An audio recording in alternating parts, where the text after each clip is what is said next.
안녕하세요. 저는 하도사. 저는 배 목사입니다. 신학 이슈 시작합니다. 목사님, 이번에도 이제 성도님께서 질문해 주신 내용으로 저희가 신학 이슈 한번 구성해 봤는데요. 최근에 이제 코로나 때문도 그렇고 신천지 뭐 이런 이단에 대한 관심이 많이 생겼었잖아요. 그러면서 많은 궁금증이 생겼던 것 같더라고요. 사이비 이단 종교들이 우리가 생각했던 것보다 한국에도 많고 또 전 세계적으로도 굉장히 많은데 과연 이단과 정통을 구분하는 기준은 뭔가, 도대체 어떤 거를 사이비 종교, 이단 종교라고 말하고 어떤 걸 그냥 어떤 종파라고 이야기를 하는 건가, 이런 걸 궁금해 하시더라고요. 그 기준이 뭔가요? 사실은 생각보다 쉬울 것 같기도 하면서도 어려운 질문인데요.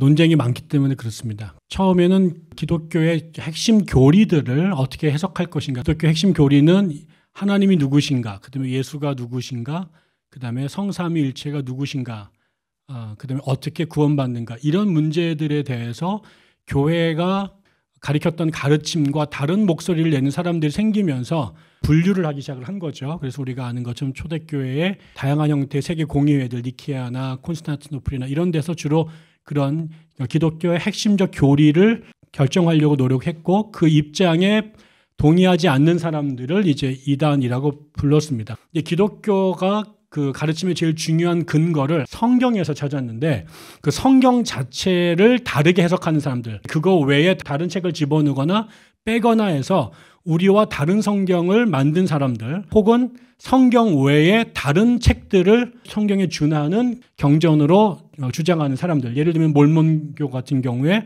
성경 외에 몰몬경을, 혹은 통일교처럼 성경 외에 원리 강론을 같이 중요한 것을 여길 때 우리는 이제 그 신앙의 근본이 흔들린다고 생각하기 때문에 문제가 되는 거죠. 그게 이제 첫 번째 이단의 모습이었고요.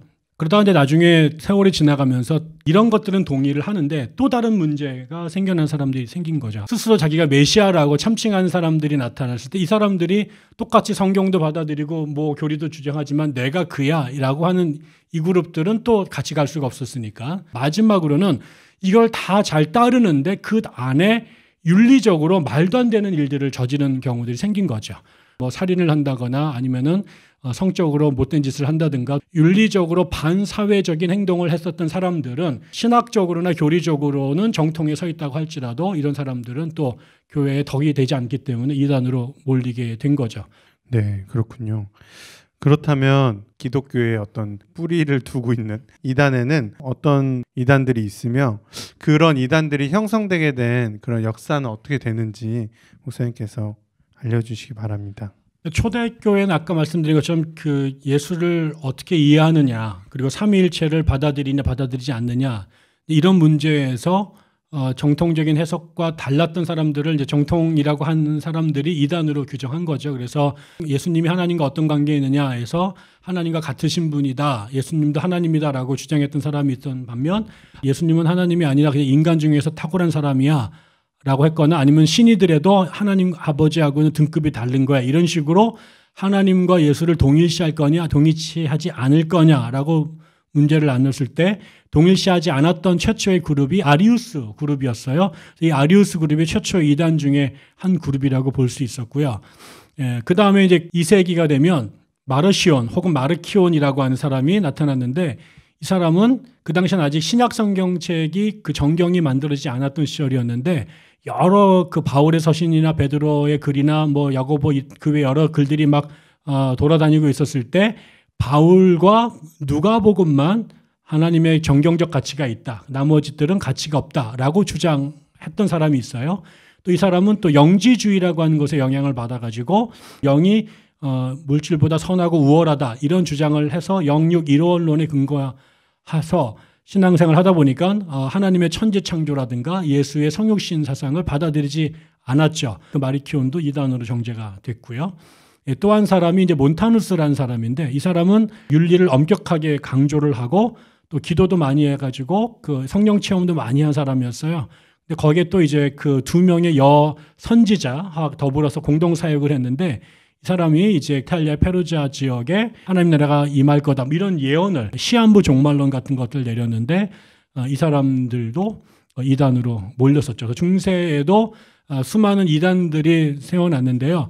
중세 이단들 중에 제일 유명했던 사람들이 이제 카타리파라고 13세기에 나온 프랑스 남부 지역에서 나온 사람들인데 이 사람들도 이제 영지주의라고 하는 물질과 영혼을 구별하는 영지주의에 굉장히 영향을 많이 받았어요. 그래서 이 사람들도 그런 일체 뭐 성행이라든가 결혼이라든가 재산 소유 이런 것들 다 금지하다가 그 당시에 이제 교회가 물질적으로 되게 탐욕스럽고 성직자들이 부도덕하다 보니 이 카타리파 이게 순결한 사람들이란 뜻이었는데 이 사람들이 인기가 굉장히 높았고 그게 이제 반교회적으로 막 행동을 하게 되니까 그 카톨릭 교회에서 알비 십자군이라는 걸 만들어 가지고 이 카타리파를 박멸을 했죠. 근래에 넘어와서는 미국에서 조셉 스미스라는 사람이 만들었던 몰모니즘, 걔들 본래 이름은 마릴 성도 예수 그리스도 교회라고 했던 것이고 있었고 또 이제 19세기 말에 여호와의 증인이라고 하는 이 사람들은 삼위일체를 인정하지 않으면서 이제 성경 공부와 이 땅에 하나님의 나라를 세우는 걸 강조했는데 그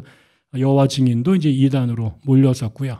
그다음에 지금은 약간 가장 왔다 갔다 하는 제일 그 미묘한 지점에 있는 사람들이 재림교회, 제칠 안식교회라고 하는 그룹인데 이 그룹은 원래 그 윌리엄 밀러라고 하는 사람이 시한부 종말론을 주장을 했다가 두 번이나 그분이 오신다 그러다가 잘못 해석해서 다음 달에 오시나 봐 이랬는데 둘 다 안 오셨어요. 그래서 우리나라에 옛날에 이장님 차파처럼 사회에 큰 무리가 돼가지고 그 그룹들 밀러파라고 하는 사람들이 전부 다 이단으로 몰렸는데 그 중에 일부가 같이 모여가지고 그 제7일 교회를 세워 여러 교회가 있었는데 그 중에 하나죠. 근데 이 사람들은 두 가지 문제가 또 있죠. 하나는 이제 영혼 멸절설이라고 그래서 죽으면 천당 가는 사람은 있지만 지옥 가는 사람은 영혼 자체가 없어진다라고 주장하는 게 있고 또 하나는 안식일을 주일이 아닌 안식일을 섬기기 때문에 또 다이어트를 중요시 여겨가지고 음식에 대한 규정 사항이 엄격하고 이런 것들이 있어서 좀 문제가 되지만 저는 절대 못 믿겠네요.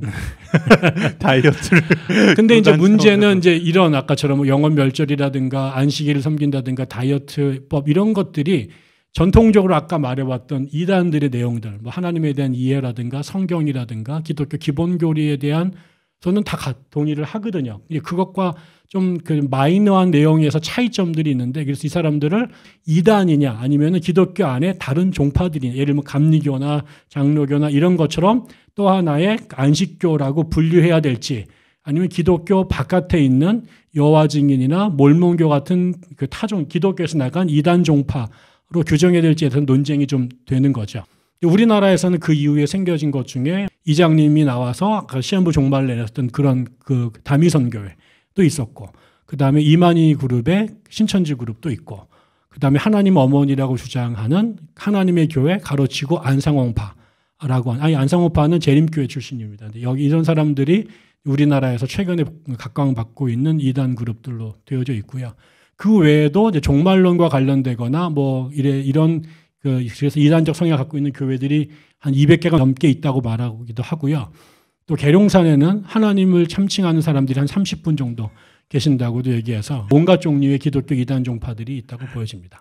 네, 그렇다면 예수를 칭하는 분들이 계룡산에만 30명이 있고 또 너도 나도 다 자기네들이 진짜 신앙이다 라면서 사람들을 유혹하는 이런 시기에 살고 있는 우리들이 과연 바른 신앙을 갖는다는 것, 또 예수를 바르게 믿는다는 것이 어떤 의미인지 목사님께 여쭤보겠습니다.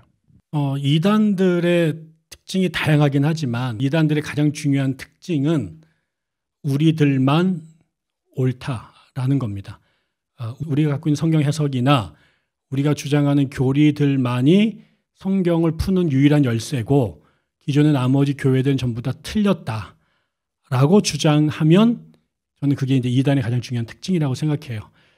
우리가 하나님을 알게 되고 그 전능하신 하나님을 위하는 우리가 신앙하게 되는데 기본적으로 우리는 하나님을 모른다라는 전제에서 출발하는 겁니다. 우리가 하나님을 알고 싶어하는 것은 하나님이 우리가 알려주시는 한도 내에서만 조금 아는 것인데 그래서 우리는 하나님을 모른다. 그런데 알아야 되고 알고 싶다. 그래서 우리가 알려고 노력하지만 그 알려고 하는 것이 대단히 제한적이고 유한한 것이다라는 정직하고 겸손한 고백에서 우리의 신앙이 출발하는 것이기 때문에 내가 비록 어떤 주장에 대해서 확신을 갖고 있지만 내 주장이 영구불변한 진리일 수도 없을 뿐더러 내도 오류가 있을 수 있다는 걸 인정하고 내가 나랑 생각이 다르지만 다른 편 안에도 진리의 부분이 담겨져 있을 수 있다는 것을 승인하는 것, 그게 저는 굉장히 중요하다고 생각하고요. 또 하나는 하나님은 우리에게 이 땅을 지으시고 이 땅이 당신이 창조하신 모습대로 아름답고 온전하게 회복되기를 원하시죠. 그렇기 때문에 복음이 제대로 들어간 공동체나 개인은 사회로부터 분리돼서 숨거나 분리해서 탈출하는 사람들이 아니라 이 병들거나 문제 있는 세상을 본래 하나님이 원하시는 세상으로 회복시키는 일에 적극적으로 자신의 재량과 능력 안에서 적극적으로 참여하고 활동하는 책임이 있는 거죠.